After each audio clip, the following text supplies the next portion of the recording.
Just passing through? Good.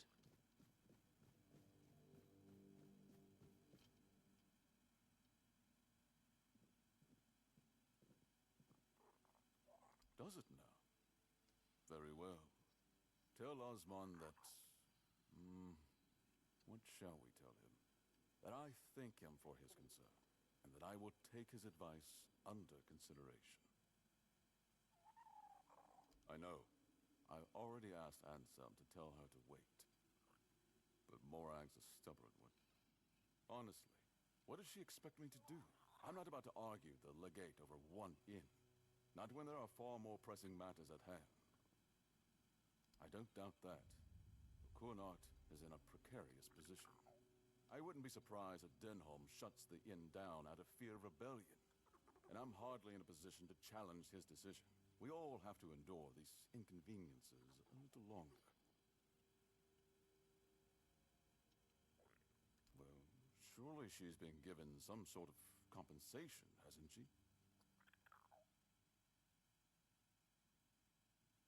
Oh, that is unfortunate. I can see why she's upset. Very well. Tell her she'll be paid part of the damages from my coffers. And I'll speak with Denholm about her situation. When I have the time. I can't offer more than that. As long as this stalemate with Camelot holds, reopening the inn is out of the question. That's my final decision. Now, was there something else?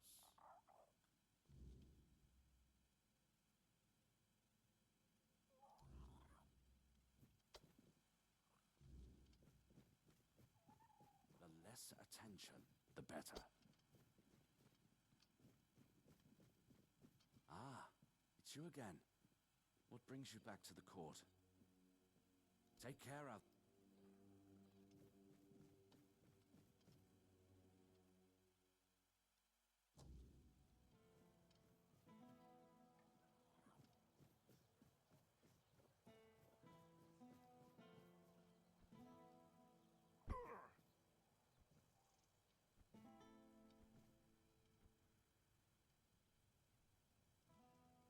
I've worked there since I was strong enough to lift a tankard full of ale. It's been in my family for 4 generations. I'd hoped to leave it to one of my sons, but Camelot took them too. And all I can do now is pray they come back safe. Eh?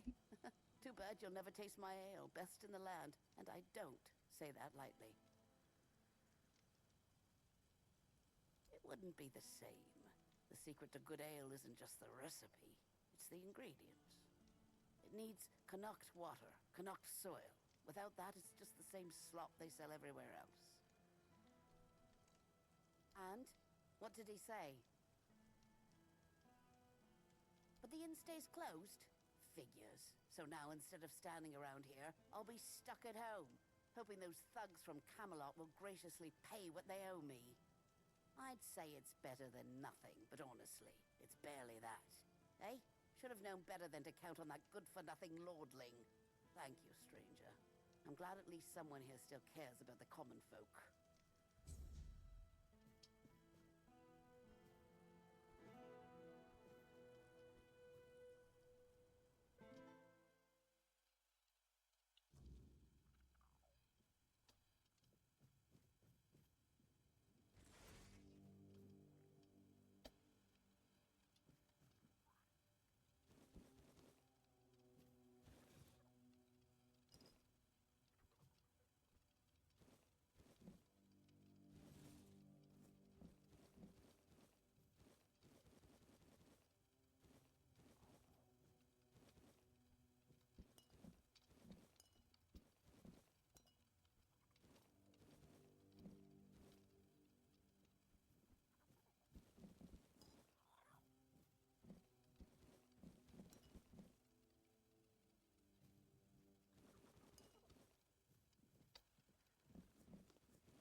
You don't need to do that.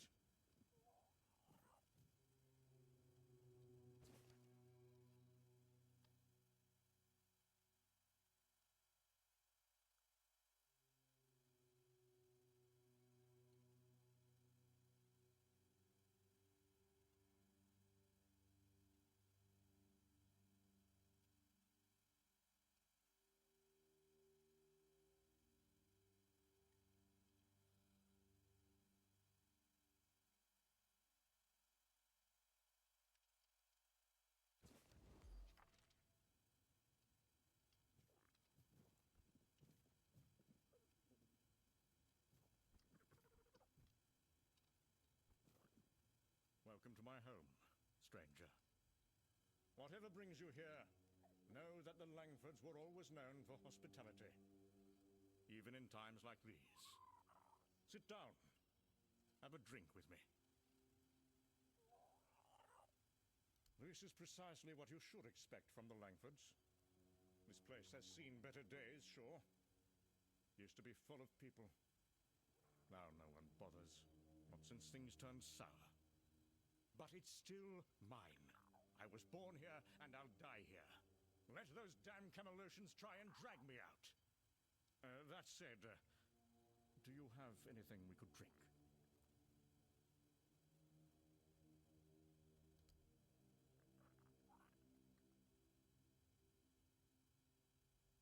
Finally, someone with proper manners. Everyone else around here just takes and takes. I've nearly forgotten what kindness feels like. But never mind all that. Come, sit, feel at home. What's the word out there? Still cheering and selling cabbages while the world rots beneath their feet?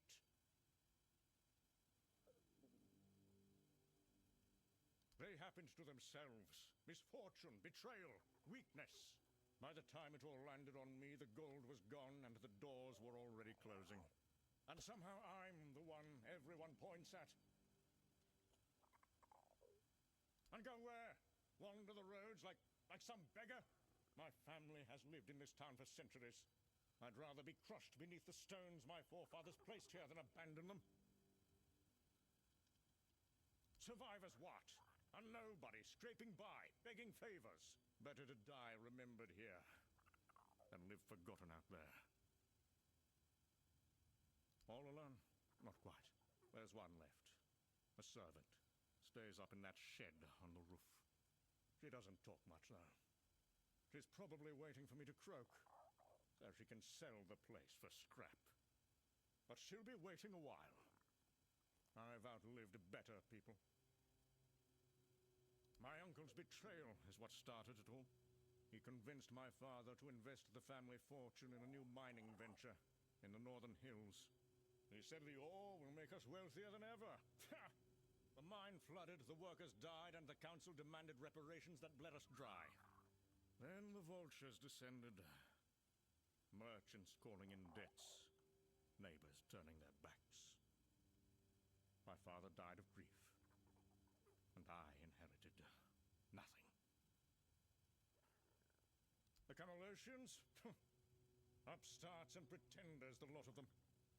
And now they strut about, issuing orders about the weirdness coming. Convenient excuse to drive me from my ancestral home, isn't it?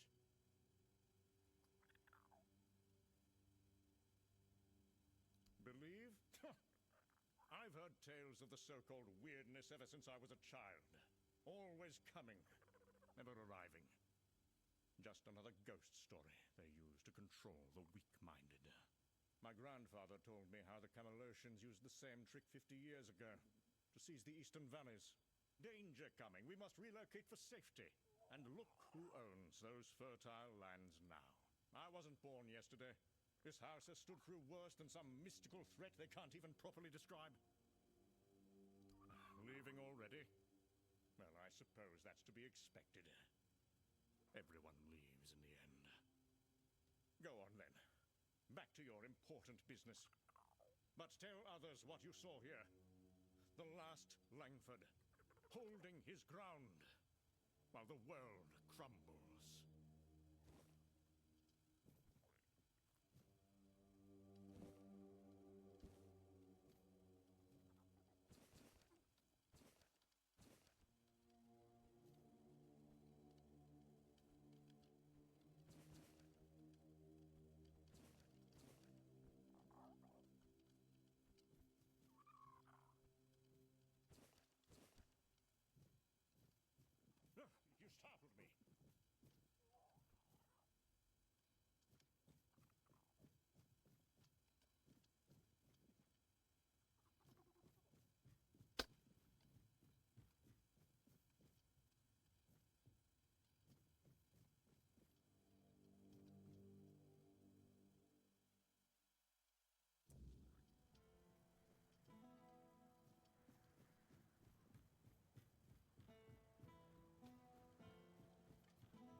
visitor.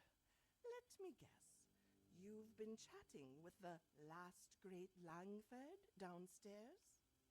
I could hear his booming voice from up here. Always the same stories, the same complaints.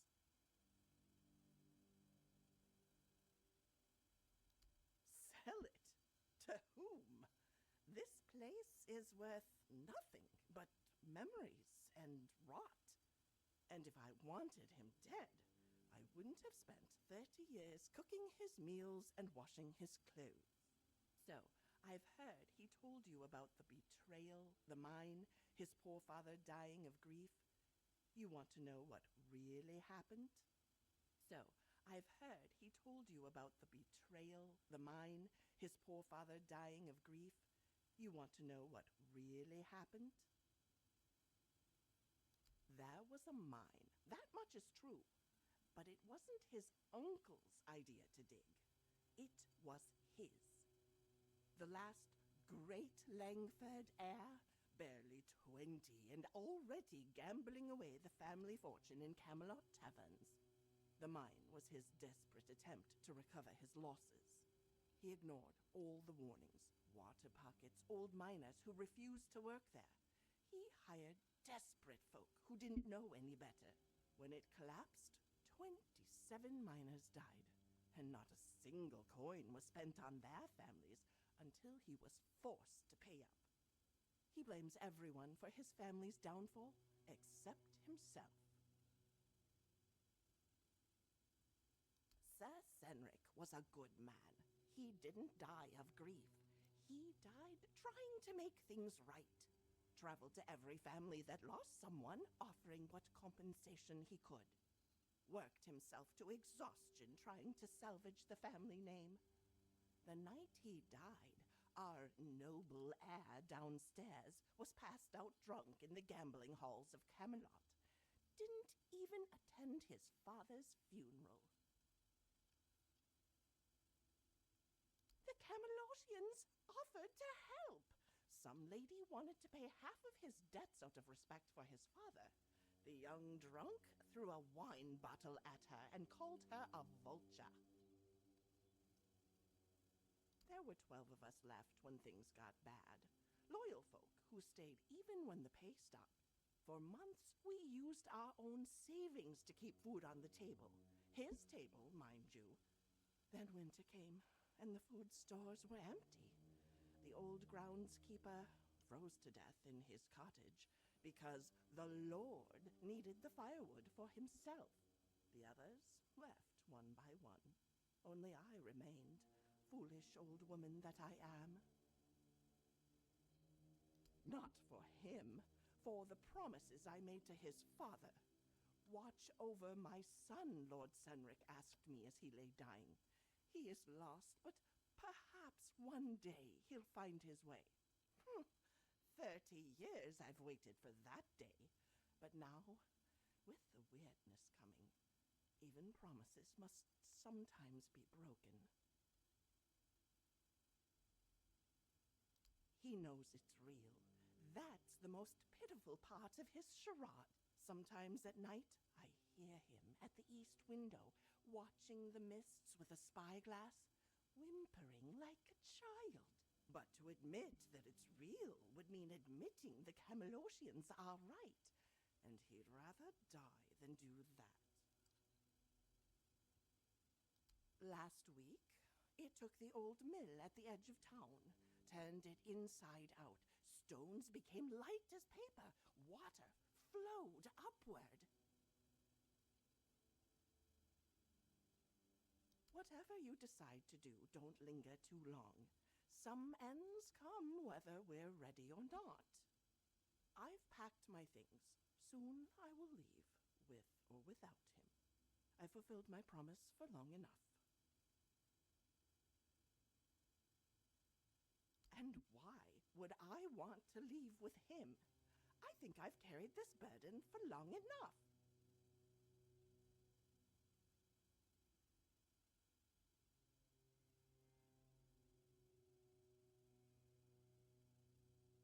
Perhaps you're right.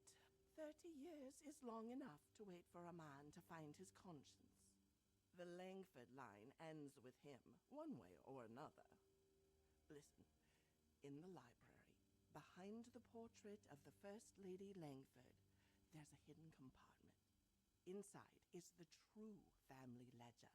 Not the lies he tells, but the real history of this place. Sir Senric wanted it preserved. If you could take it somewhere, at least some truth would survive. The Langfords weren't always what he turned them into.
Back so soon?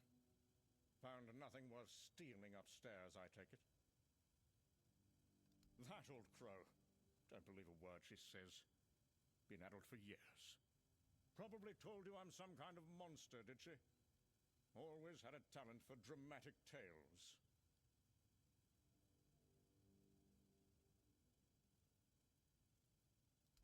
Not this nonsense again.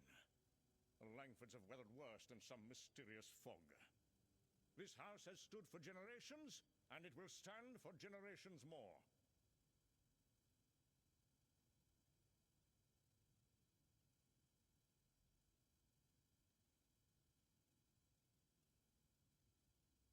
Begging? How undignified.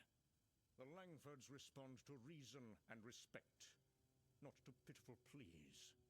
Your concern is noted, but unwelcome. This is my home, and here I remain. Go, if you're so convinced of this danger. Join the other cowards.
startled me.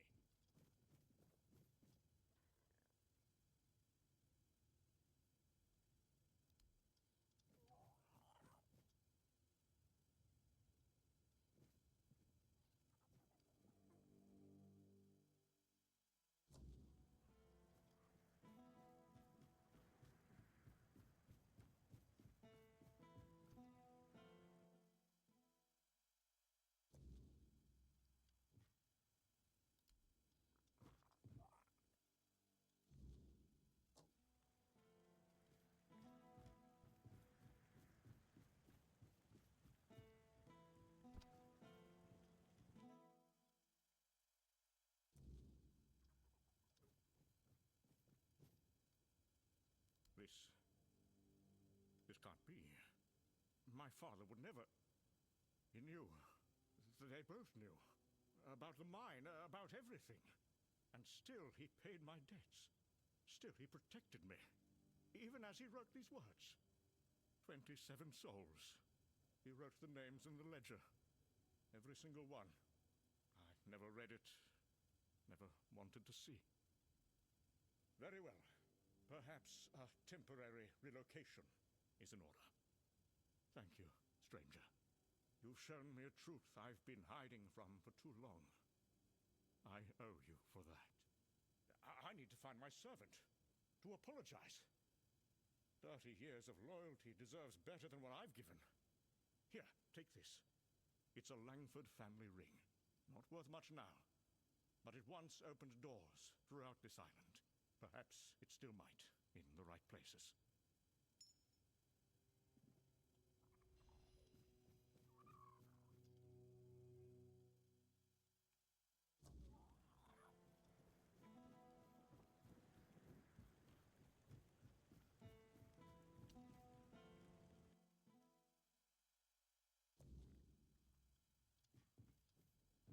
She's gone. She left. I couldn't even apologize. 30 years of patience, and I was still too late. Perhaps I deserve this, to face my new beginning alone.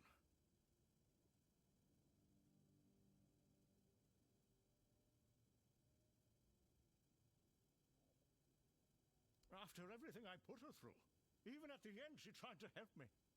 I have a great deal to make up for. Perhaps starting a new life is the first step. And maybe we'll meet again someday. Thank you for doing all this for me. I'll never forget you.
don't know you. Do you need something? Are you in pain? I'll do all I can to help, but I need to warn you that our supplies are quite limited. Well, actually, the hospital is run by Camelot. I'm just an apprentice to Neonte, the priestess of the All-Mother here in Kunot. But the healer from Camelot is dead, and Neonte spends most of her time at Lord Yvain's manor. So, it seems I'm on my own.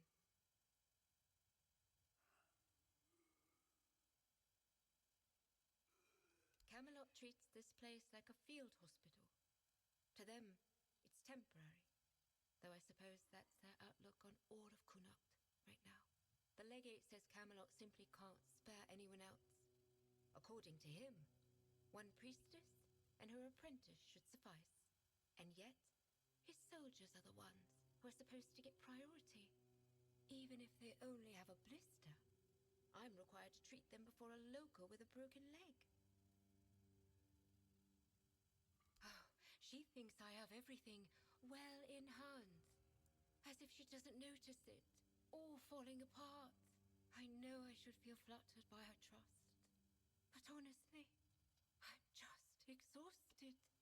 I'm not even a priestess. The only training I've had is what she's given me. Ever since Lady May fell ill and died, Neonte's barely been here. She just sits by her grave. Truth be told, I'm a bit worried about her.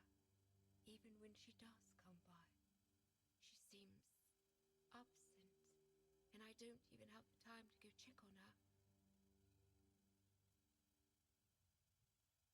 It is. It really is. The hospital's barely holding on. Camelot pays us a pittance for treating their soldiers. And the villagers just pay with what they can. But I can't make medicine with eggs and chickens. And even if I could, I don't have the time. Some days, I dream that someone will swoop in and take it all off my hands. Ideally, it would be Neonte, but I'm not sure I can count on her anymore. Still, maybe it's worth a try. Here, take this. I hope it helps. Unfortunately, that's all I can give you. We have to make sure there's enough for everyone in need. There is a patient who won't let me treat him. His name's Wilbur, and he's a difficult case. Most of what ails him is just old age. Some days he's clear-headed, but those are becoming fewer and farther between. Lately, he won't let me touch him. He yells at me, claiming I'm keeping him here by force, away from his family. He's even stopped eating and refuses to take his medicine. Honestly, I'm at my wit's end. I don't know how to help him anymore without scaring him even more. All of Kunot knows that I was marked by the weirdness. It's not as bad as people make it out to be, but some are superstitious. They believe I bring bad luck. When Neonte took me in, there were a lot of whispers, though it got better once I started working in the hospital. Weirdness or not, at least they have a healer. But I'm afraid that, in Wilbur's head, I've become some monstrous figure, keeping him prisoner. You can try, if you'd like. Maybe he'll trust you more than he trusts me. Just, please, be gentle with him. He's been through enough already.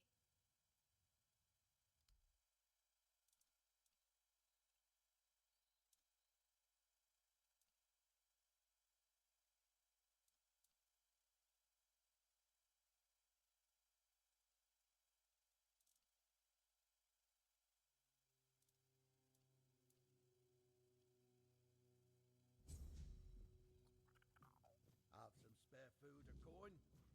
Have you come to offer aid? Or do you stand among the wounded? If so, do not let fear grip your heart. Your time will come. Trust the will of the word, and you shall shine.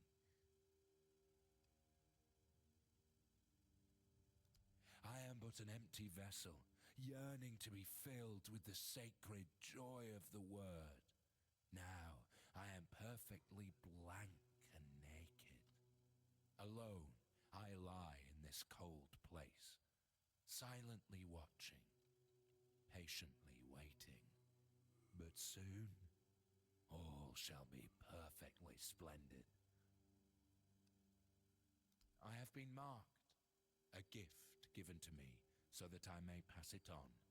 Tell me, do you wish to become a hollow shell, an obedient corpse, able to hear the voice of the one who guides us to the final act?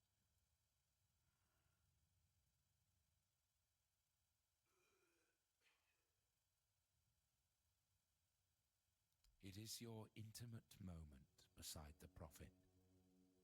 You will hear the beating of her heart, feel her healing grace, and then you will find peace in the word.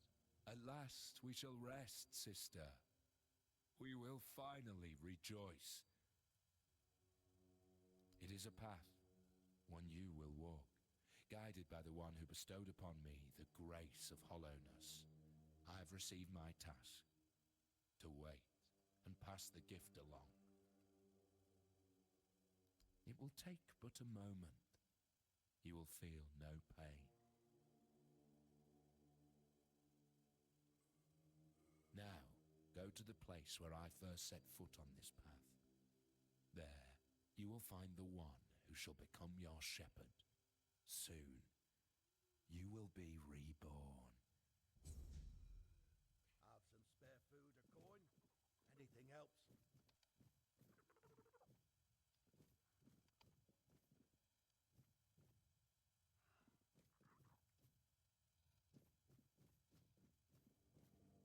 Show the horse! Clink, clink, clink! Move out! One foot in front of the other! Ding, ding! Carries the sound! Carries through the stones! Through the bones! Creak, creak, creak! The bones of the crones! Creak, creak! Crunch, crunch! Oh.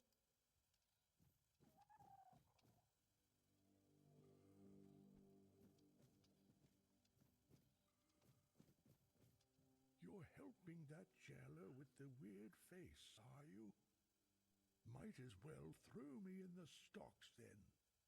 I ain't going down peaceful, that's for sure. I want to go to my family.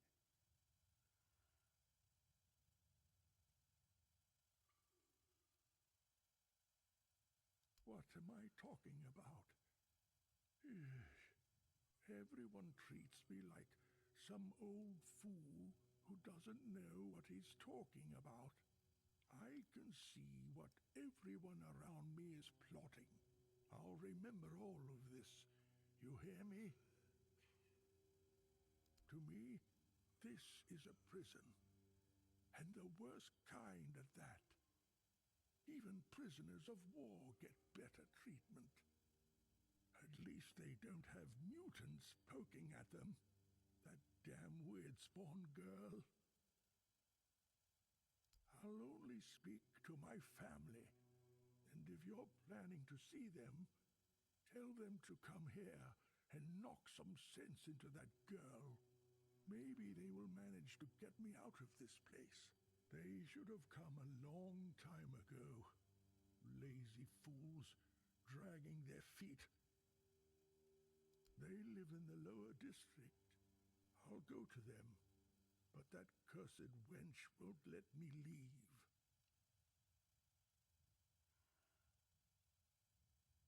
Bollocks! There's been no Red Death since King Arthur's times. I bet she's the one who filled your head with all that nonsense, eh? Don't listen to her. You can tell right away that nothing good comes from her. Good folk don't end up twisted like she is.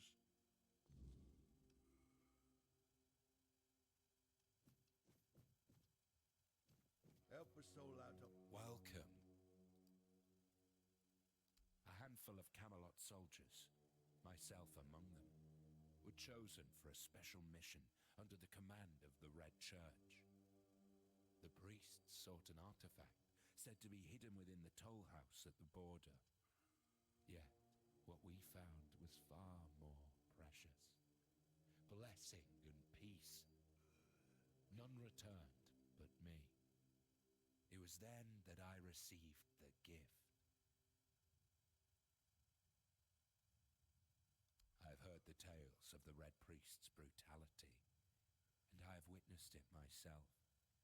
Their methods are harsh, yes, but tell me, what better way is there to cleanse the flesh, to hollow the body, and make room for the word's glory?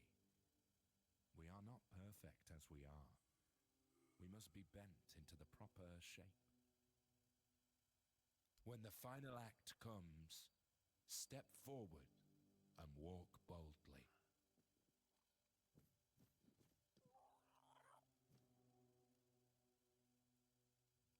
No one knows.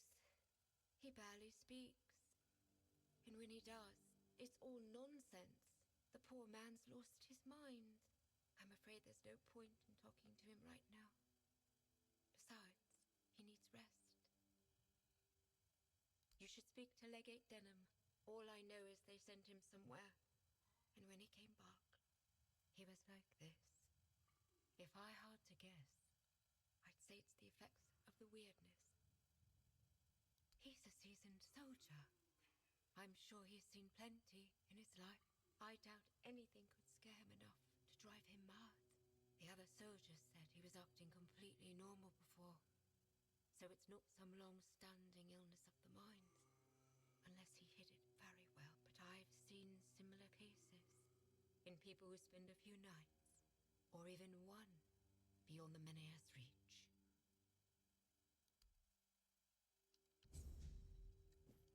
Help.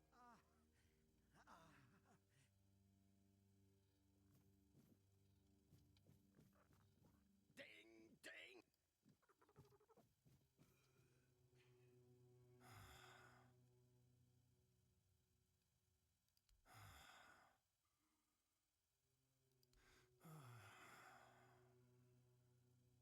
Please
with that. Hello.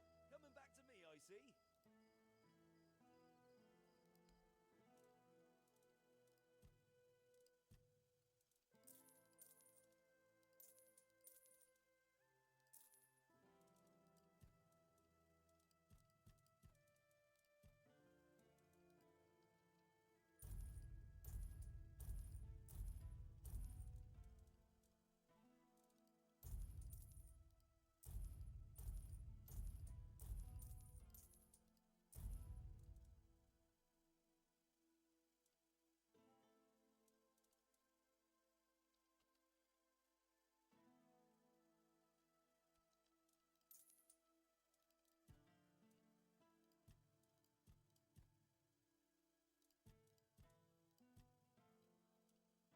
I envy you.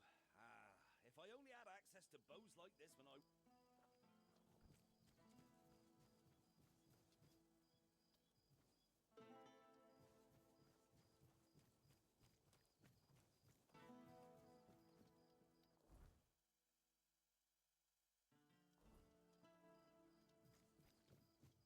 Nice to see you.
Doing okay. A fine day for business. And perhaps for bargains, too.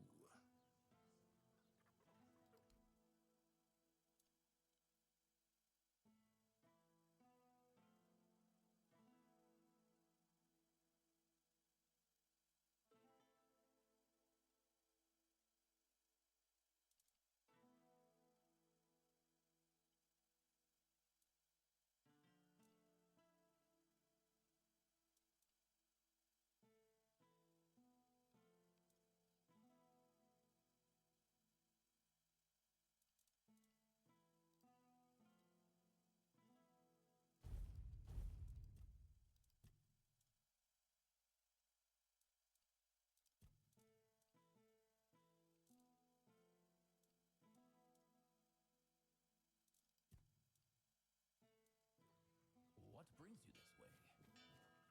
Elixirs, powders, ointments, got something for wounds, poisons, something to keep you on your feet through the night and help you survive the cold.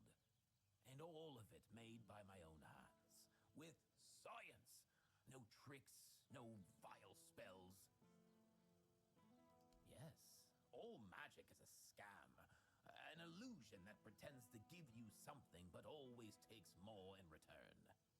My elixirs work because they're based on knowledge and experience, not some fickle power from another world.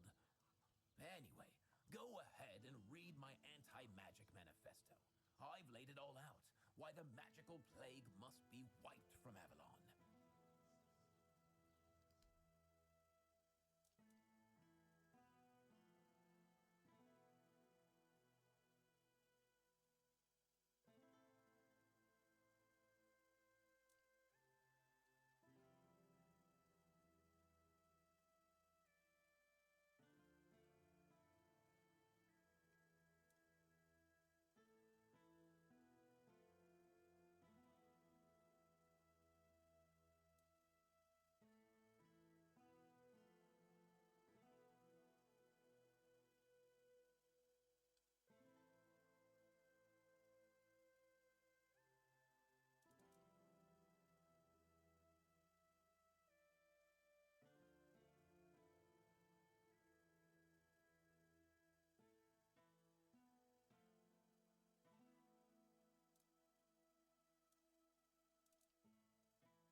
You doing okay?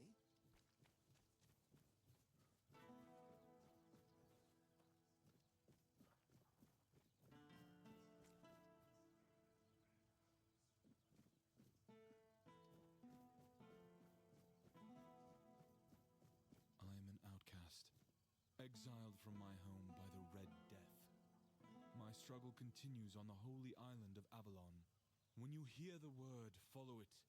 Set an example for other outcasts, with your faith and with your testimony. The word is our only chance to rid ourselves of the plague's taint. And if the word commands you to kill your brothers for spreading heresy, do so, for such is his way. If the word commands you to besmirch your father's name, do so and discard your sullied self, for such is your way.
don't need to do that.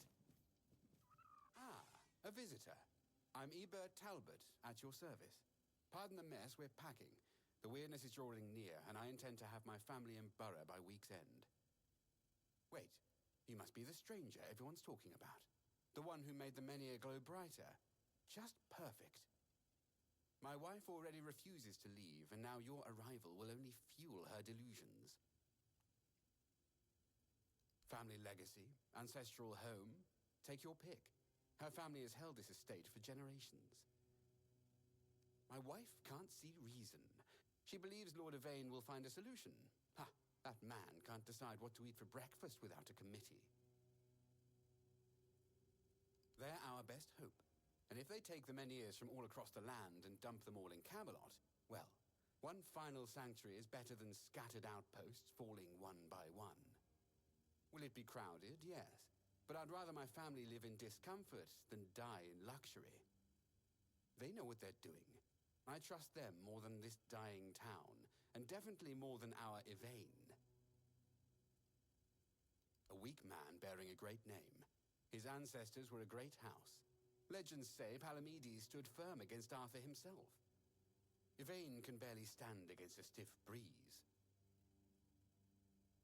Multiple times, I've attended every meeting, presented rational arguments, offered to fund transportation for those who cannot afford it. Yvain listens politely, then does absolutely nothing. The sensible ones have, and now only the stubborn remain. That includes my wife, of course. We should be ready to depart at a moment's notice, yet my wife still refuses to pack a single dress. I won't leave her behind, but I cannot stay and watch the weirdness take everything I love.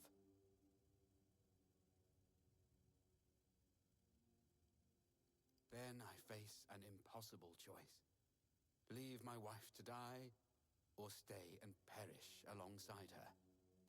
I love Vesa with every fiber of my being. I cannot imagine life without her. Perhaps in the final hour, faced with the encroaching fog, she will change her mind. Short of the weirdness retreating, no, I don't think so. You would do that? I'd be most grateful. Vesa respects new voices than my endless nagging. If you could convince her, I would owe you a considerable debt. You need something.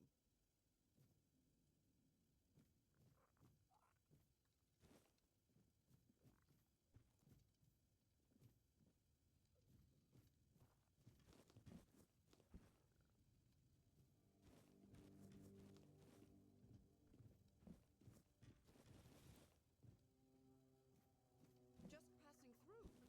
Good.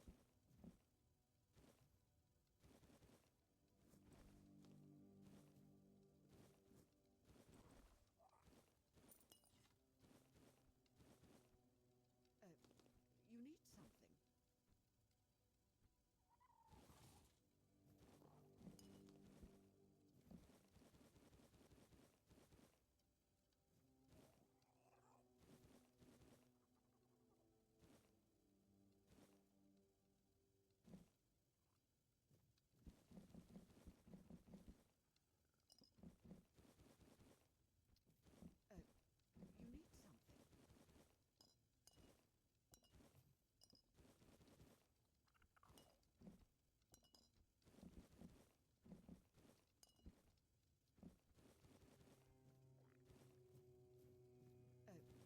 You need something.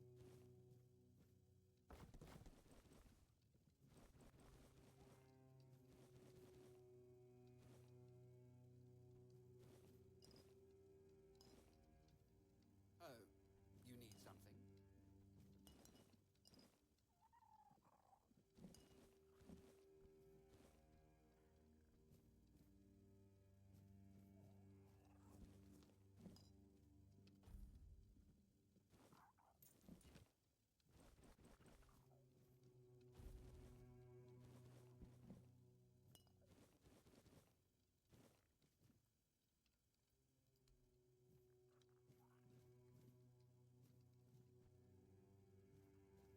Welcome. I am Vesa Meredith Talbot. Please ignore the crates. My husband's doing. He insists on preparing for an evacuation I won't join. 4 generations of my family have lived here. The wordness may take it from me, but I will not abandon it willingly. Each generation of my family faced a crisis, and each endured. What message does it send if I'm the first to abandon our legacy? Eadbert has always been cautious, but there are times when caution becomes cowardice. The Menhir still stands. Lord Yvain still searches for solutions. And I've heard that the Menhir responded to you. If such miracles are possible, why surrender before the battle is truly lost? I believe nothing is certain until it occurs. Hope remains while the Menhir stands. Lord Yvain carries a heavy burden, and he's looking for balance. He's searching for a solution that preserves both our people and heritage. His heart is true. Well, at least that's what I chose to believe. Action without wisdom is merely motion. And what's the point in that? I know. That's what makes this difficult. He trusts what he can see and touch. Gold, contracts. He struggles to believe in possibilities beyond immediate danger. I love him for his caution, but some crises demand we stand firm. Eadbert would never abandon me.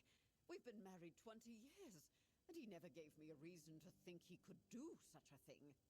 Still, I see the fear in his eyes when he looks toward the horizon.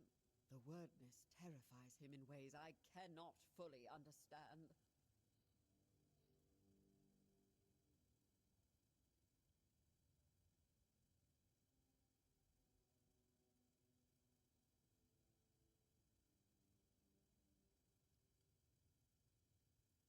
Fear can be overcome.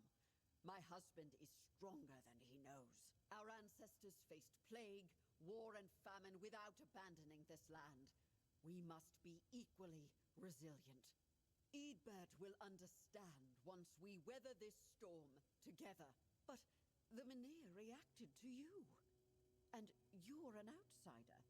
You must have seen the wordness yourself. Tell me, truly, what would you recommend? Should we stay and fight for our heritage, or flee like Eadbert wants to?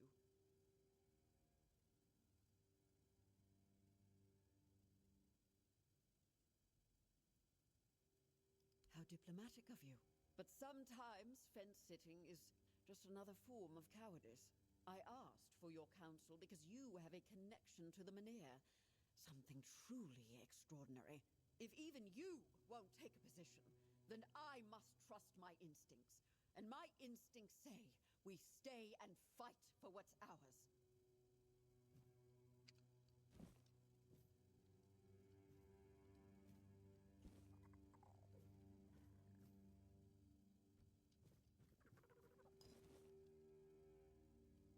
Just passing through? Good.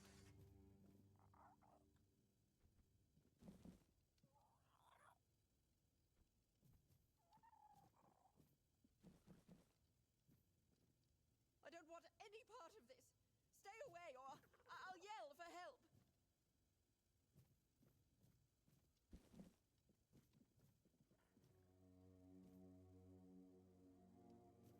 Whoa! Put that away!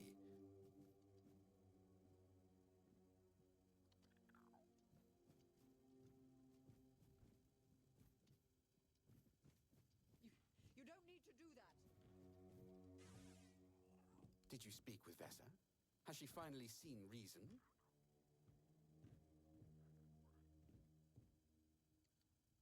I feared as much.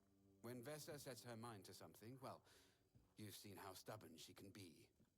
Did she at least consider it? Show any hesitation at all? No, I suppose not. Her family has always valued land over life. It's what I married into, although I never truly understood it until now. Perhaps I can try talking to her one last time, though I fear the outcome is already decided. You startled me.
Spare a coin for the hungry.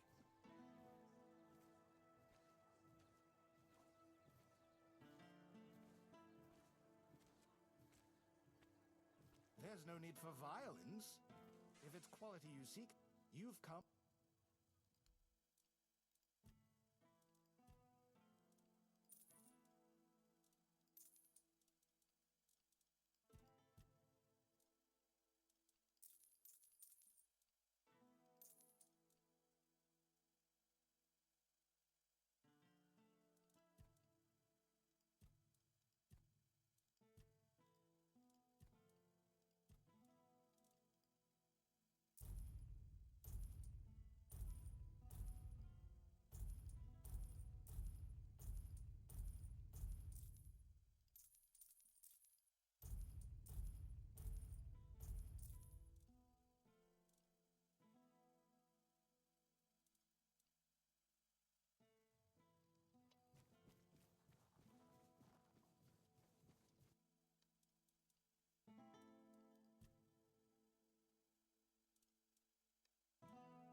I wasn't expecting company.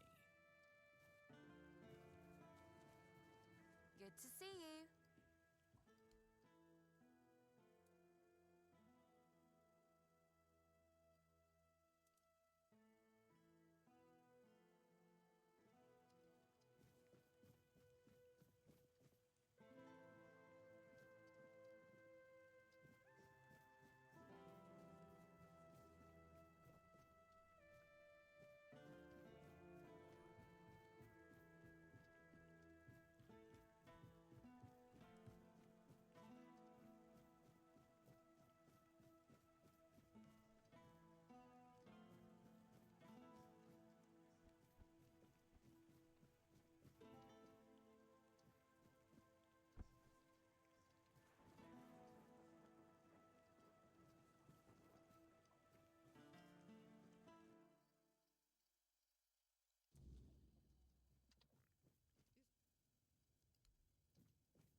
You need something?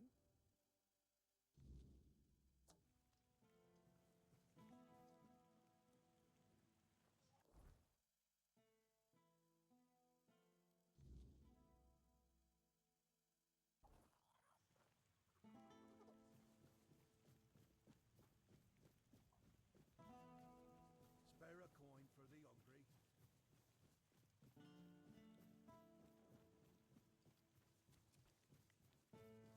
Hello again. What do you... Oh, how did it go? Did he read it? What did he say?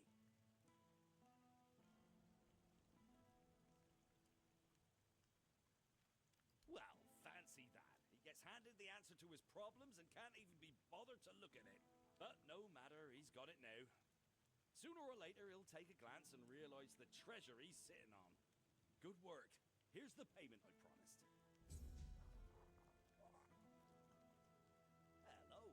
Coming back to me, I see. You must...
All-Mother, keeper of day and night, shelter us in your embrace. Oh, I hope I'm not bothering you. My family, my daughter, her husband, and my grandson, we all used to live in this house together. Now, I don't even know whether they're still inside. I was visiting my sister in the borough for what might have been the last time. She's 2 years younger than I am, but she's always been sickly. When I got back, the plague was already raging. The Red Priests either took the others or drove them away.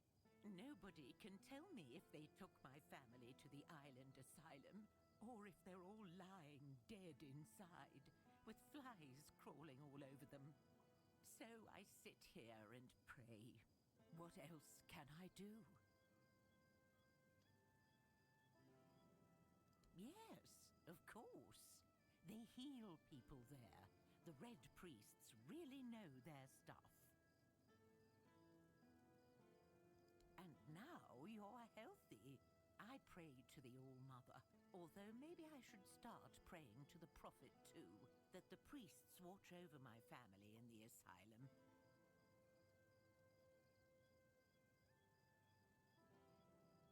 That's nonsense. Admit it. You've taken some of Maggot's mushrooms, haven't you? Scaring an old woman like that? You should be ashamed of yourself. If you don't have anything useful to say, then leave me alone. Let me pray in peace. I may be a...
Spare a coin for the hungry.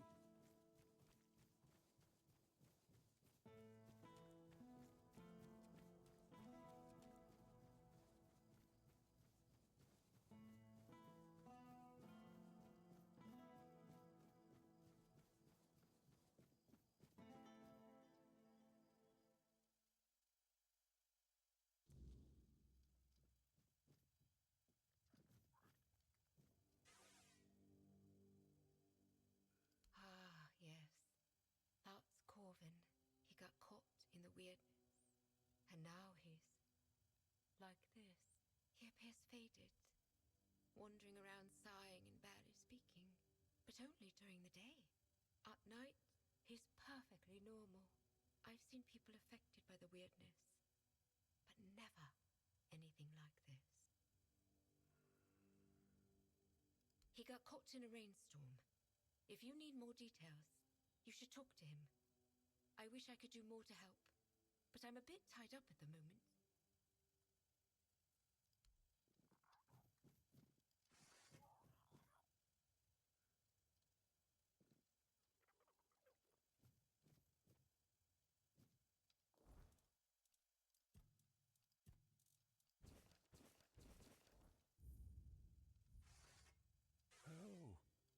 Is that you, Roy?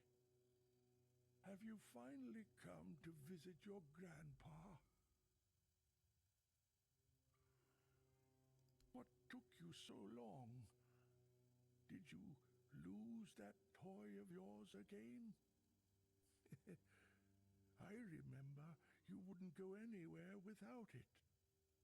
But I see you're all grown up now, so it's probably long gone. Oh, good. That's good. You remembered to always have it with you. Do you remember why you got this plushie?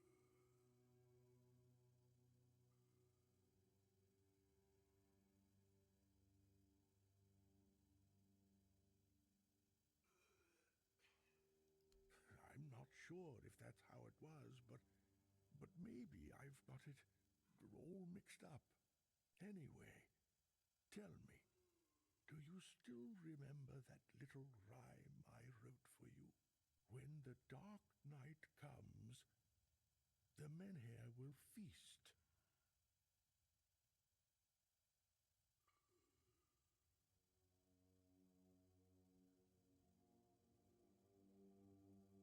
All right. And what about the next verse?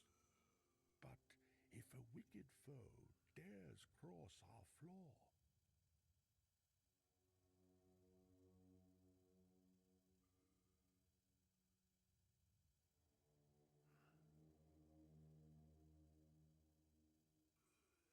do you really think I'm just some mad... I've seen through all... That's it. Good. Is that?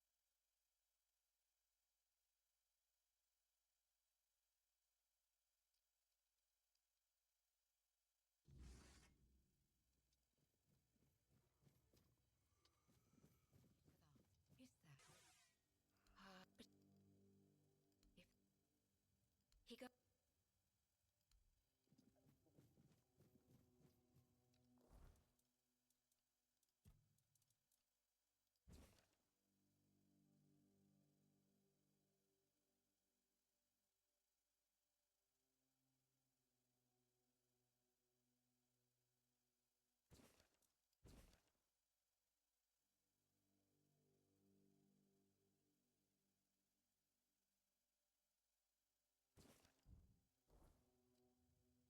Oh.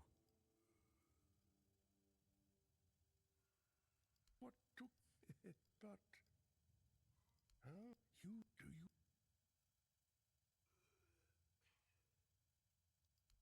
I'm... Anyway, when the... All... But...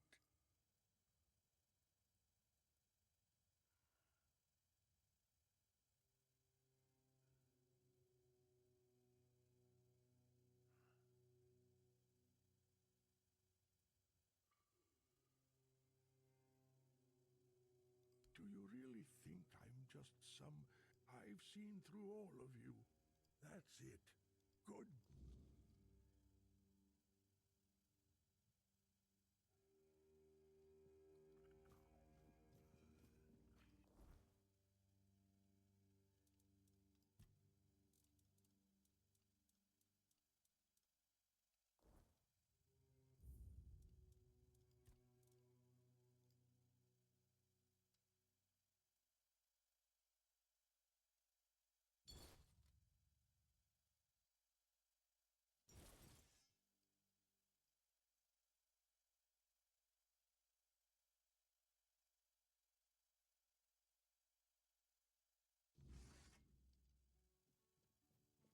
Oh. I won't one... Anyone could write... That's it. Good.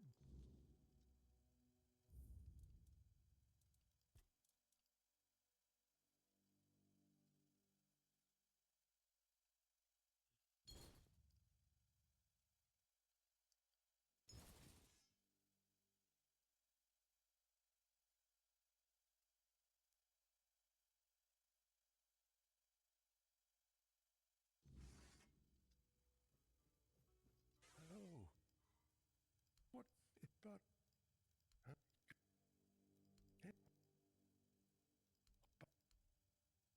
do you realize that good?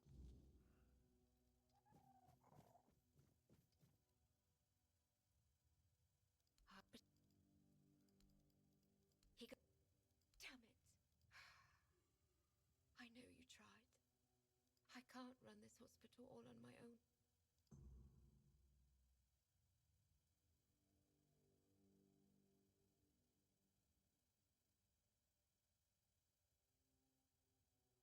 Someone with money, preferably.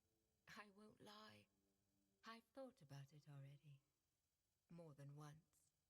Someone who can supply us with ingredients. Maybe an alchemist to make the medicines. At one point, I even considered asking the Red Priests for help. But Neonte would have my head. Then I thought about Orwyn and the Merchants' Union. But I can't abandon the patients. Just to have a long discussion about the business prospects of a failing hospital.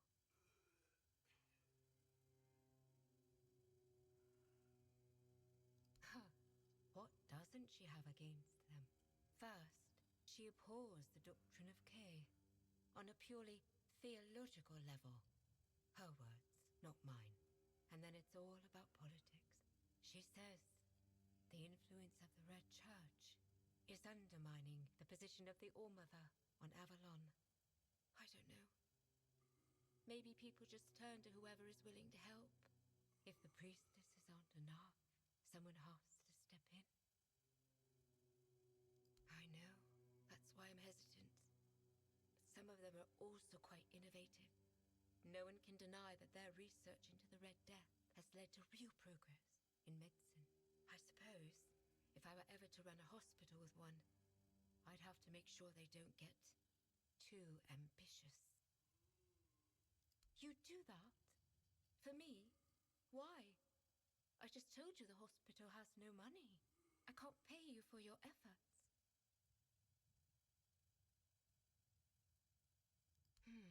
I suppose you come across a lot of rare ingredients on your travels.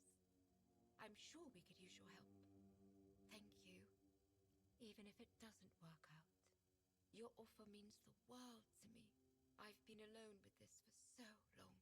It's good to finally have some hope.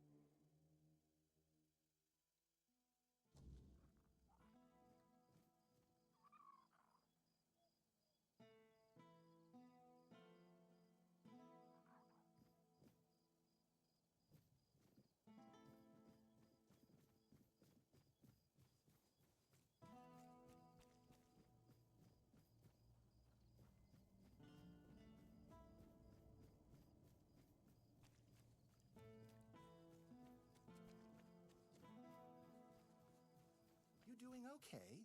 Hello there. Looking for something special today? She is? That's interesting news. Though I had no idea the hospital had financial problems. I thought it was funded by our brave Camelosian army. Or was it Lord Yvain? I can never remember.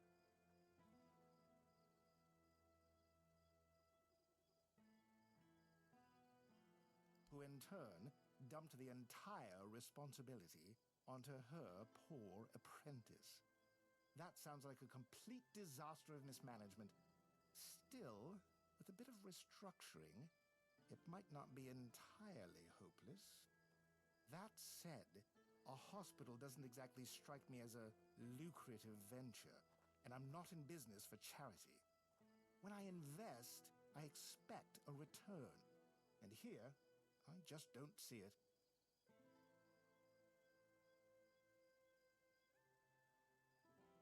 That's true. But in Kunacht, people would sooner dig up their grandmother's miracle recipes than pay for something they used to get for free. I need some concrete ideas.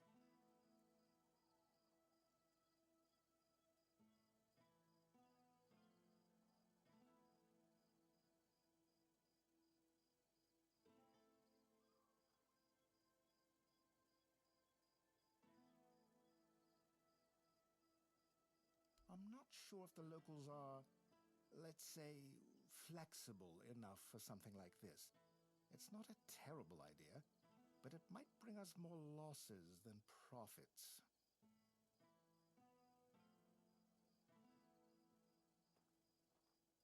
That might be for the best. Good luck with your search. I'm sure you'll find someone more suitable.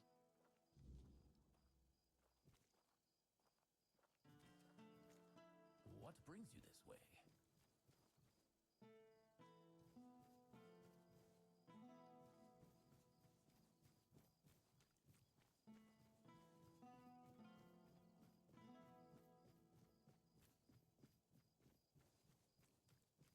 Spare a coin for the hungry.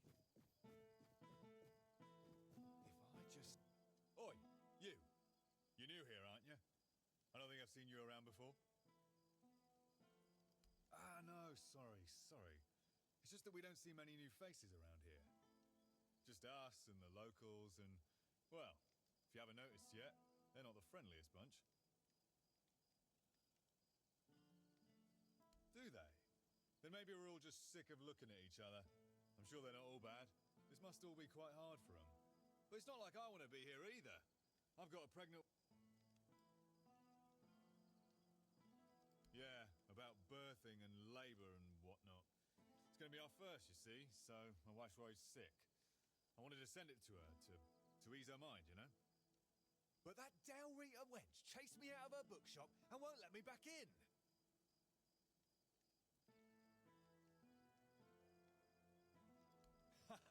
I know, right? And here I thought I'd seen everything. I was sure they didn't even know how to read. Anyway, Grail seems to hate my guts. Ugh, because she hates Camelotians. Why else? I mean, I know the folks ain't exactly happy about us being here, but Grail? She's Dalrita. They're taught to hate us from birth. That's all there is to it. Well, could you? I'd be really grateful. Just don't tell her it's for me. She won't sell it to you otherwise. Please, I'll pay you back. I'll even throw in something extra. Please, for my wife. Oh, thank you. You're a lifesaver.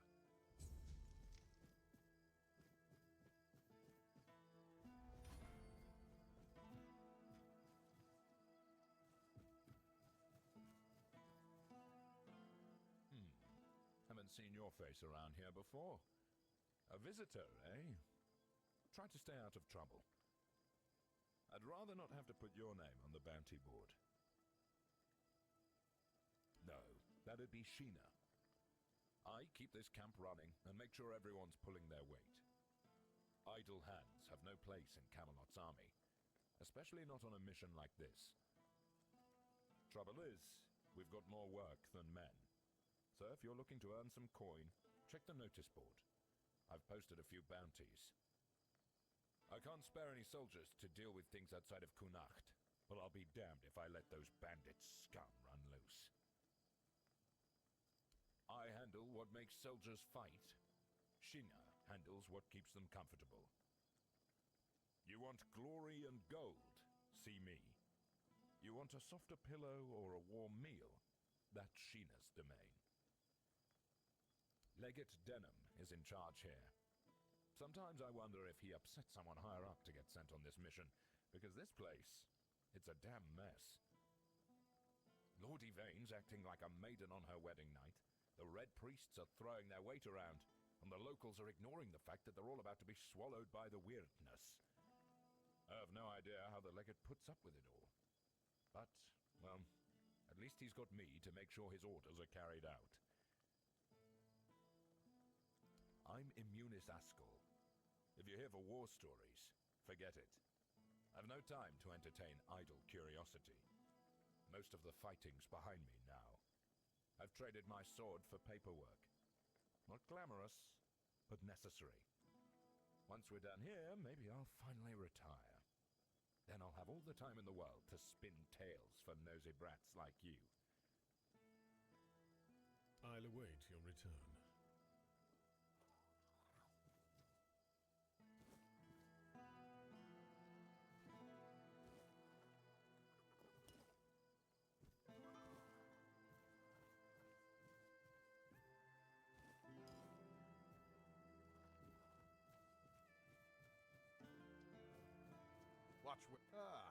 Here's our troublemaker. You've really caused a stir around here with that spectacle in front of the Menhir. I had everything in order. The cart was ready, and people were all set to move to Camelot. But now, you appear out of nowhere, and suddenly a dying pile of stones lights up like a bonfire. That's bad. That's very bad. Firstly, because now I have to write yet another report to Camelot that we're going to be late, and that they need to send us even more supplies. Secondly, you've somehow reignited the Menhir, and this has reignited people's hopes that...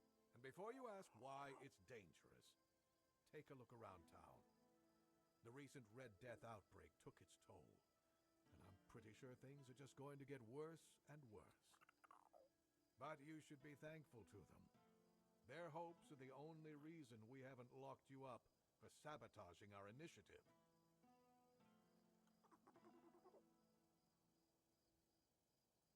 That's the assumption I decided to go with, and that's why we're talking. Perhaps there's still a chance to sort out this mess. You can go tell Murig that your presence doesn't change anything about our deal, and that you are unwilling to help with his endeavors, whatever they may be. And if he doesn't listen, play along, but come back to me when you learn what he has planned.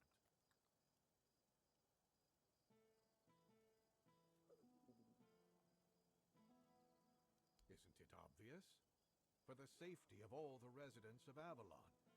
Only by gathering the Menhirs in one place and reigniting them will we be able to keep ourselves safe from the weirdness. Avalon's population has significantly declined over recent years. We're on the brink of extinction, damn it. That's why we need to stick together, to take care of each other. Only Camelot possesses the necessary infrastructure to establish the right conditions for its people. If they remain here, they will die, either from the weirdness itself or from the horde of monsters it spawns. And there aren't enough soldiers here for their protection. You must know that I didn't come here just to obey orders. I truly believe that this is the only way to save everyone on Avalon. Then at the very least, we'll have bought some time for those wiser than us to think of an alternative solution. Perhaps we will invade Tuathan, like in the glorious old days. Or perhaps someone will find a way to free the derelict fleet, allowing us return to the homelands. I don't know. But there's one thing I'm certain of, and I'll repeat it as often as necessary. Only by standing together can we overcome the weirdness. Scattering our people across the island is the worst solution, and it's a sure path to our ruin. Murig, who apparently prefers to be called Maggot, is a druid, even though he may not look the part.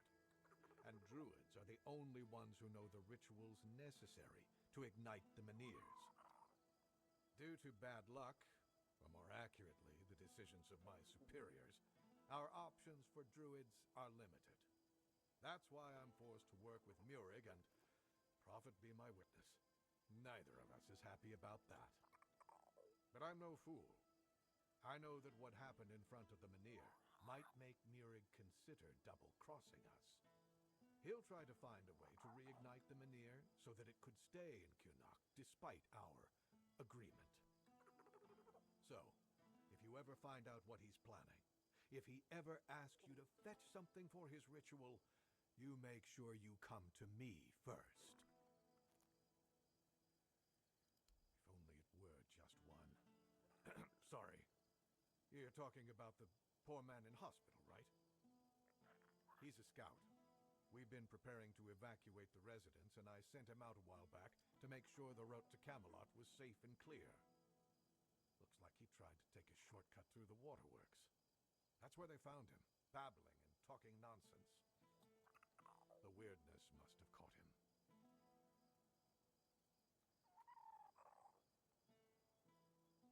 We'll have the Mynheer with us, so we're not going to share his fate. But we still don't know if the way is clear. You look like someone who's seen a fair bit of Avalon and isn't afraid to travel alone. I could use someone like that to finish the job my scout couldn't complete. Of course, you'd be properly compensated. Take the road to Camelot, all the way to the Iron Gate, and report back on whether it's clear. Handle any smaller threats yourself, and tell me about any larger ones. The sooner the better. Think you can manage that? Great. Head out then. No need to write a report. Just come see me when you're back. I'll await your return.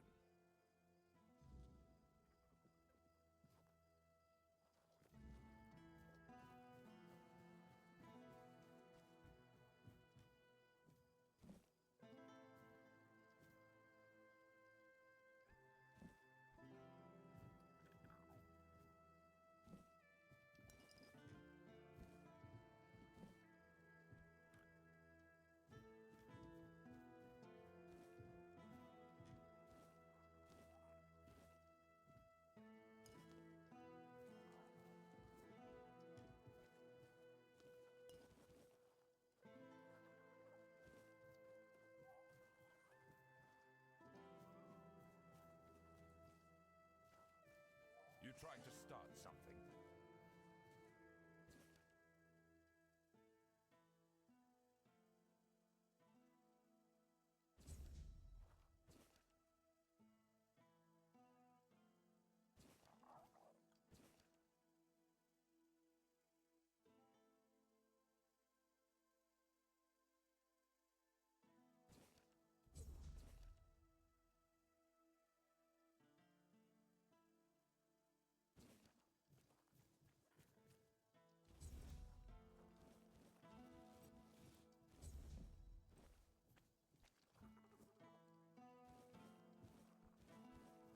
You trying to start something?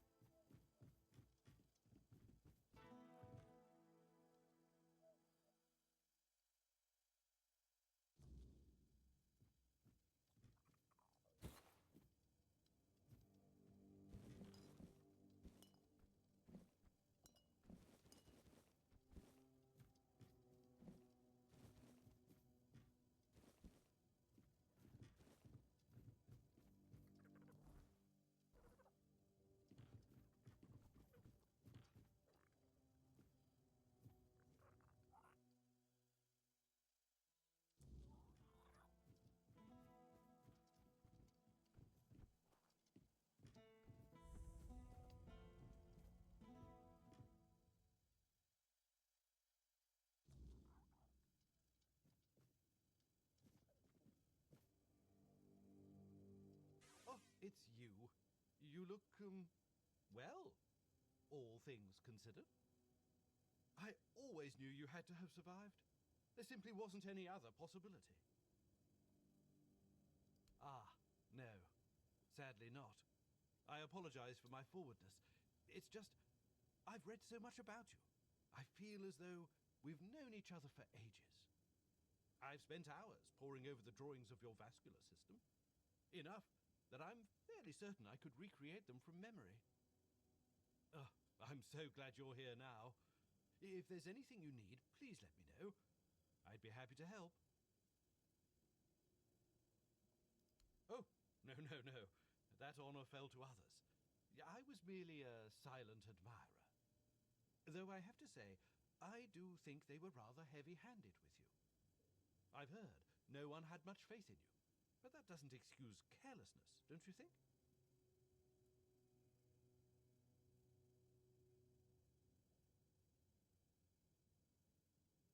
Exactly. That's what I've been trying to say all along. softer touch wouldn't go amiss. Some of them acted like butchers hacking away at a fresh carcass. There should be a sense of respect for their patients, a kind of reverence. Suffering is sacred, not something to be enjoyed. Why, indeed. I have my suspicions, but nothing I can say for certain. Not yet, at least. You left so suddenly. Your case was in chaos. Incomplete notes, no one willing to talk. It was all very frustrating. That said, I do know a few things about what happened to you, and, more importantly, about the people who allowed it to happen. I'd need to dig through my notes, though. In the meantime, there's something I'd like you to help me with. Straight to the point, I see. Oh, I do like you. You've got a sharp mind, and I'm really glad they didn't break it by accident. I need items touched by the weirdness. It's a personal fascination of mine. The way the weirdness reshapes even the most ordinary things is incredible.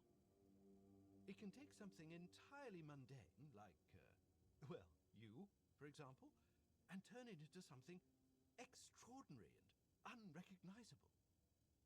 Bring me a few of these items, and by then, I should be ready to share what I know about the experiments.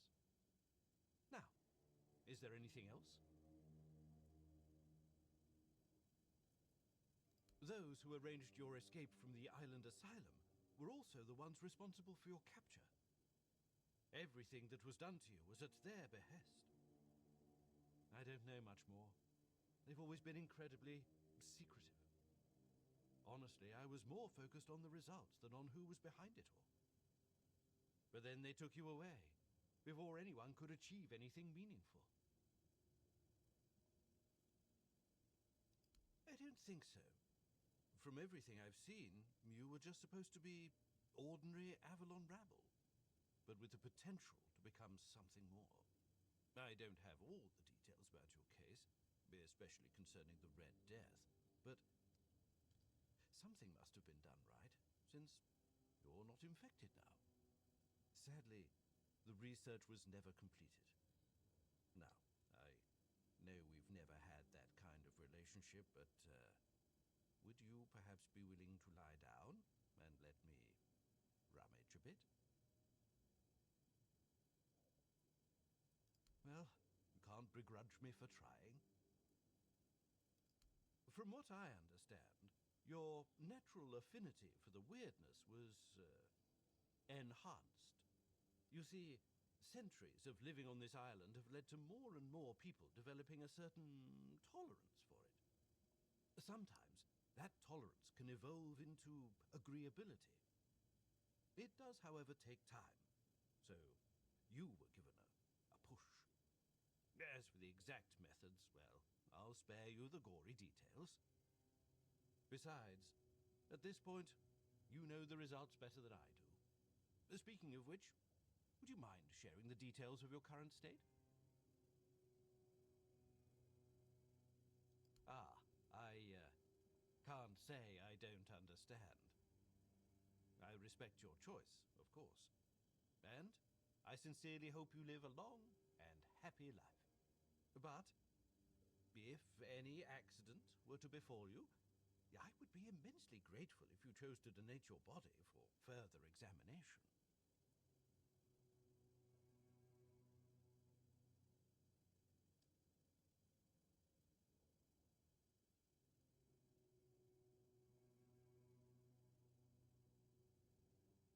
Oh, I know I don't.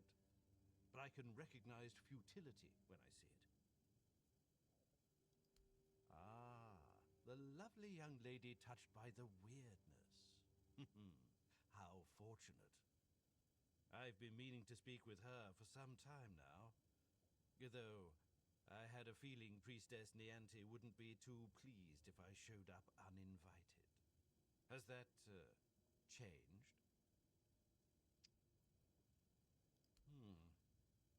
That is an intriguing proposition. However, if the Red Church were to assume jurisdiction over the local hospital, it would need to sever its ties to the All-Mother. I'm Not suggesting removing young Ailey. She is far too talented to let her go to waste. I'm talking about something symbolic. A shrine to the prophet, perhaps, with a reliquary holding the sacred fingernail of Sir Esther the Protector. Hmm? Yes. Yes, that would be perfect.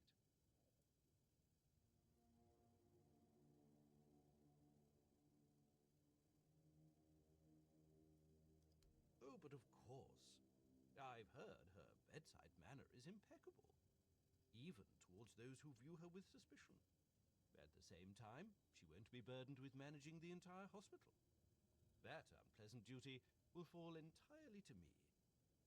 She seems talented, and people her age should still be learning. I assure you, she will thrive under my guidance. Well, you're in luck. But then I suppose you're used to that by now, aren't you? From what I've heard, the relic should be in a ruined village near Kunacht. We've been meaning to retrieve it, but since you're here and willing to help... What a delightful coincidence, isn't it? No, certainly not. If we started treating the Red Death here, we wouldn't be able to treat anyone else. And that would defeat the entire purpose of this endeavor. The protocol for patients with the Red Death will remain the same. Quarantine and transfer to the island asylum. Go on then, and remember to take good care of your body. It's incredibly resilient. Don't let it go to waste.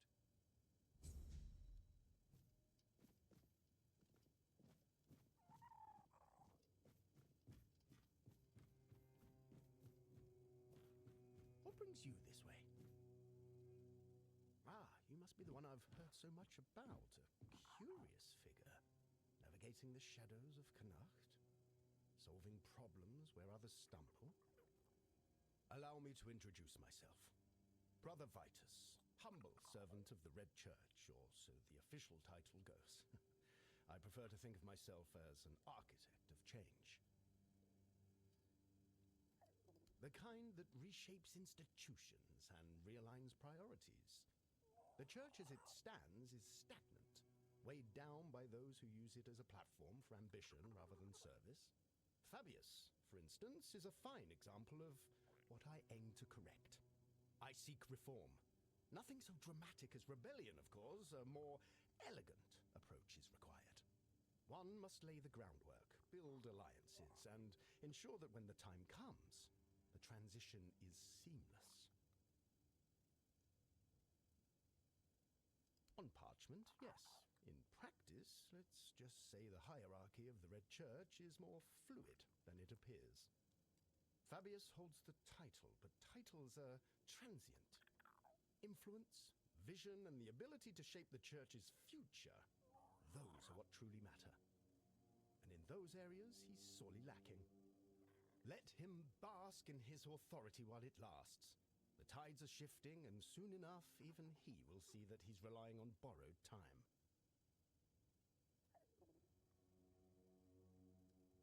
I'd like to ask you to speak with Anselm, Yvain's major domo. He's a man of considerable influence. He holds the respect of the people and the keys to the court. Should Yvain's position become vacant, Anselm will step into power. A useful ally, wouldn't you agree? But Anselm is cautious, perhaps even suspicious of anyone bearing the church's seal. This is where you come in. Fabius, in his infinite wisdom, has forbidden the Red Priests from participating in the matters of the court. That's just how he is. Very eager to maintain his spotless image. Fortunately, I have no shortage of resourceful individuals willing to assist.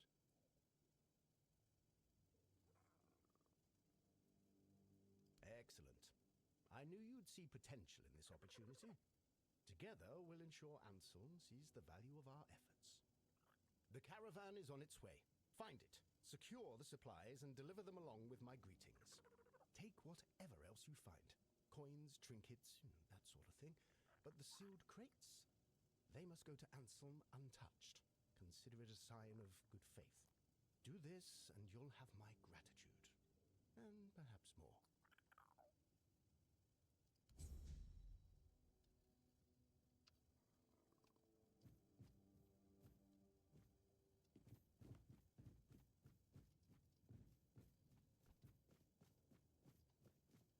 Well, look who it is. The one who reignited the men here. I must say I'm impressed. Tell me, how did you manage to do that? Fascinating. You may not know, but I suspect the Kaya whispers her word to those who listen, even if they don't realize it. Tell me, would you like to help further? The people of Kunakt are in need, and someone like you could make all the difference. The fields of Kunakt are dying, their lifeblood drained by the creeping weirdness. If the crops fail, the people starve, and starving people are restless people. That cannot happen. Properly placed, they can shield the farmlands long enough for a harvest to be salvaged. It's not the perfect solution, but it's a start. And if the people see that the priests care for their well-being, they'll be more inclined to trust us. I need someone capable to handle this. Someone like you.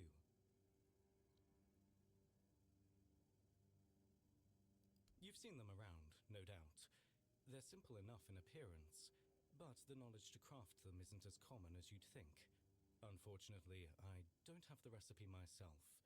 If I did, this wouldn't be an issue. You'll need to find someone who knows the craft, someone familiar with the weirdness or the old ways. But be cautious. Those who keep such knowledge don't part with it easily. Secrets, after all, are a kind of power. But I'm sure you'll manage. You've done the impossible before. A druid would be ideal, of course. They hold the deepest ties to the old ways, and to the secrets of the weirdness. Here they have Maggot, but I wouldn't count on him if I were you. But there may be others who might help. Furket, the local inventor, has a knack for turning scraps of knowledge into working tools. If not him, perhaps someone who deals in druidic artifacts. Collectors sometimes know more than they let on. Legate Denholm won't be pleased. He prefers the weirdness close. It makes travel to Camelot faster. But this isn't about his ambitions. It's about the people of Kunakt and what they need to survive. Help me do this, and you'll have not only my gratitude, but the gratitude of every farmer whose fields we save. So, my men here, Whisperer, what say you? Will you lend a hand and help the people of Kunakt?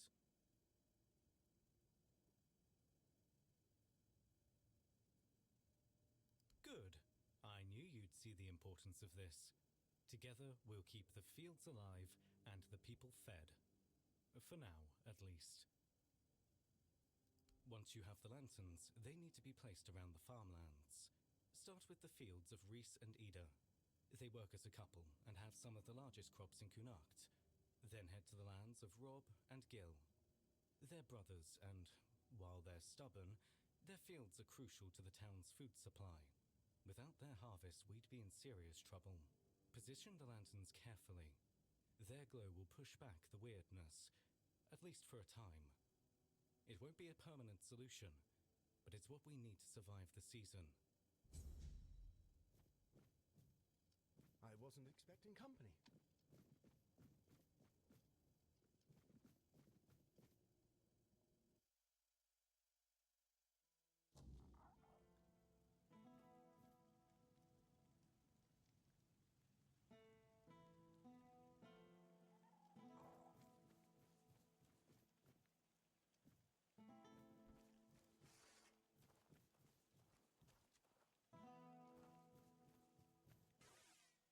Open up, Furkit. We know you're in there. Get lost! You've taken everything from me. I won't give you anything else. Stop whining and open up. We've got to talk. I've had enough of this lunatic.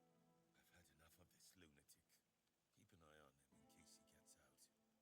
I need a rest. What do you want? Then go be curious somewhere else.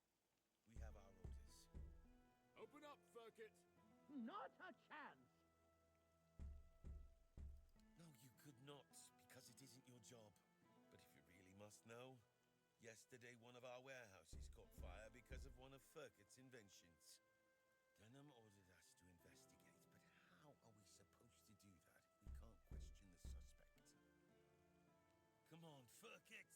I don't have all day! I don't care. Leave me alone.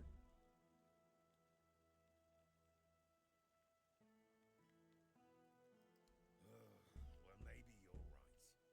You're definitely not a Camelot soldier, that's for sure. All right, go ahead. We'll observe from a safe distance. Remember to ask him about his inventions, the dangerous ones in particular, and try to find out if he did it on purpose.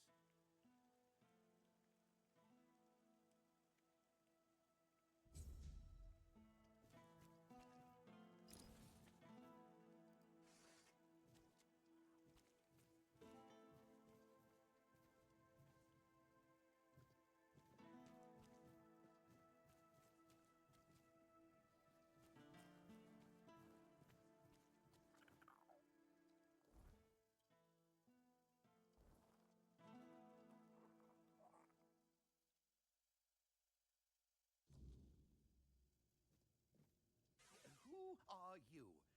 Did Camelot send you? I'm not talking to those thieves. Get lost.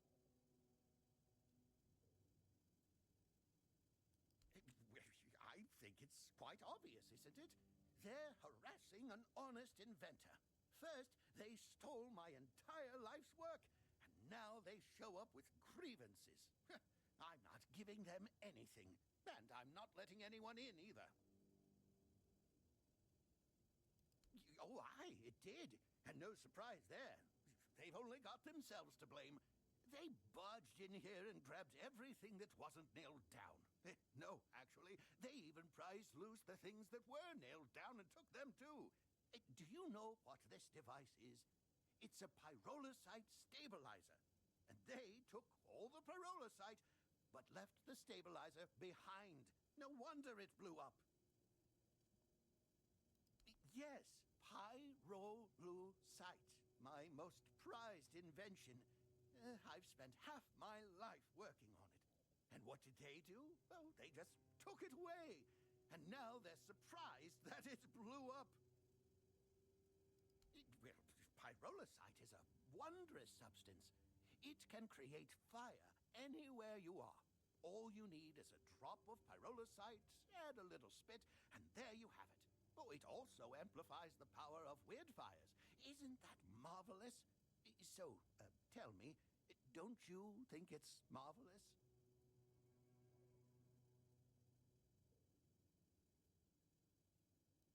Exactly! But all great inventions need painstaking preparation. It takes years of experimentation to make them safe for use. As you can see, my pyrolosite isn't stable yet. That's why the stabilizer is essential. Without it, it's still a dangerous substance.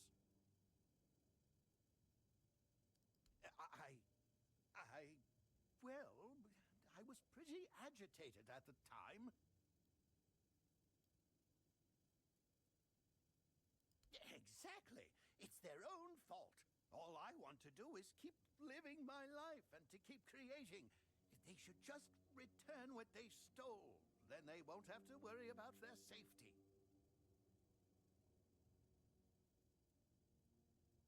You would do that for me?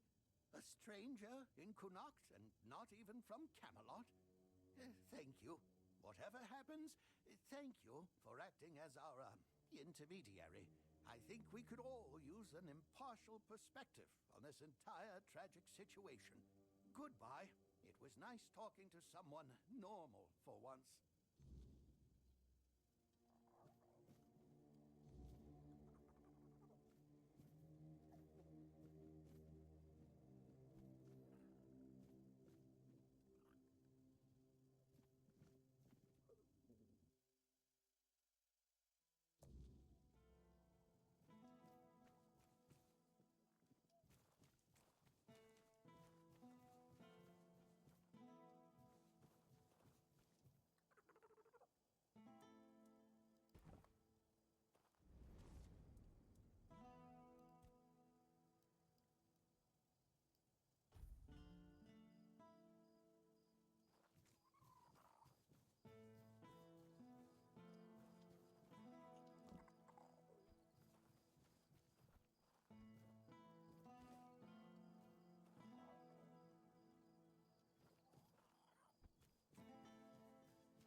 if you're here to chat, you've wasted a trip.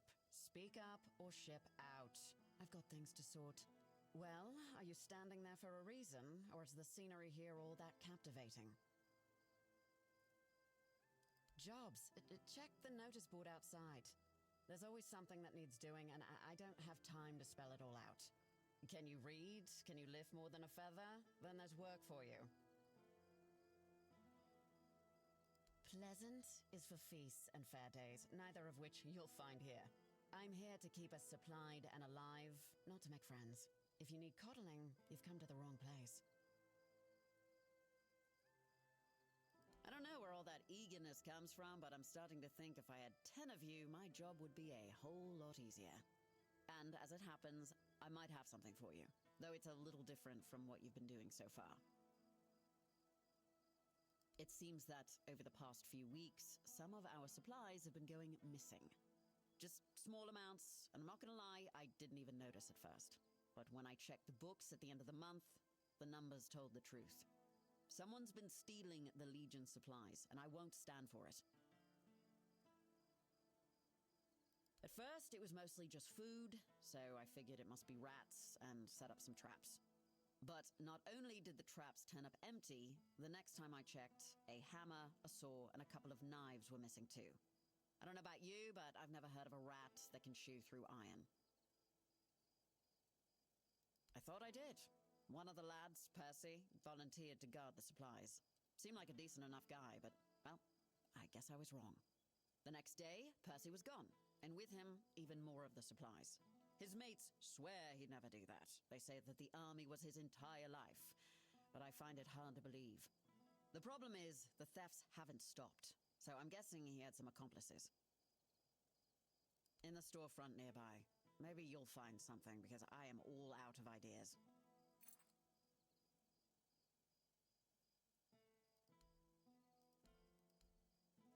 I'm Shine, quartermaster of Camelot's Legion here in Kunakt. My job is making sure this Legion doesn't fall apart from lack or neglect. A thankless job, let me assure you. Legate Denholm runs the show here, and I make sure his boots are on solid ground. He's got a head for strategy and a heart for politics. He dreams of dragging Connacht out of the muck and into Camelot's arms. I just keep the wheels greased, so his grand plans don't grind to a halt. My story? Huh. It's locked up tighter than our armory and just about as useful to you. Focus on what you need to do, not on digging up dirt. Back again? Well, time is short and so is my patience.